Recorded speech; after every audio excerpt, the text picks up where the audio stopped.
guys এতিয়া বজিছে আপোনাৰ 5টা ডিউটি পা আহিলো ডিউটি পা আহি অলপ শুই দিলো এতিয়া যাম আমি নাজিৰা মানে অলপ মানে টাউনলে বজাৰ কৰিবলৈ বলক আপোনালোকক লৈ আছো এয়া বজাৰ কৰিবলৈ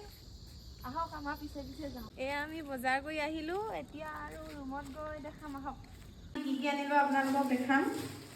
দেখাই দিয়া ওচৰলে হা এয়া আনিছো আমি চাহ খাবলৈ তোমাৰ বন আনিছো তাৰপিছত এয়া অলপমান মাংস আনিছো তাৰপা আদা বিলাহী আৰু এই মছলা আনিছো বাকিখিনি অলপ পাছত দেখাই আছো আমি চাহ খাবলৈ লৈছো বন আনিছিলো যে বজাৰৰ পৰা তাকে আমি খাই লওঁ আমি পিয়াজটো ৰঙা নোহোৱালৈকে ভাজি থাকিম আৰু আপোনালোকে কেনেকৈ বনাই নাজানো বাৰু মই এনেকৈ পিয়াজটো ৰঙা নোহোৱালৈকে অলপমান ভাজি থাকোঁ এয়া কেৰাহীত মাংস দিয়া হৈছে আৰু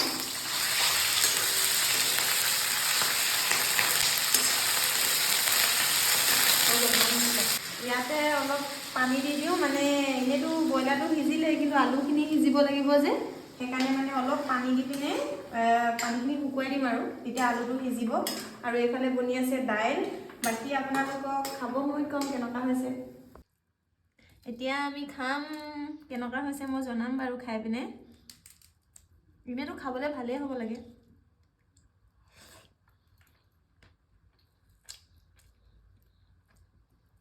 ভালে লাগিছে খাই বাৰু ইমানো বেয়া লগা নাই ইমানো ভাল লগা নাই আৰু হ'ব আমাৰ ৰাক্ষসে খাই আছে এইফালে চা কেনেকুৱা হৈছে মাংসটো ধুনীয়া হৈছে বোলে ৰাইচ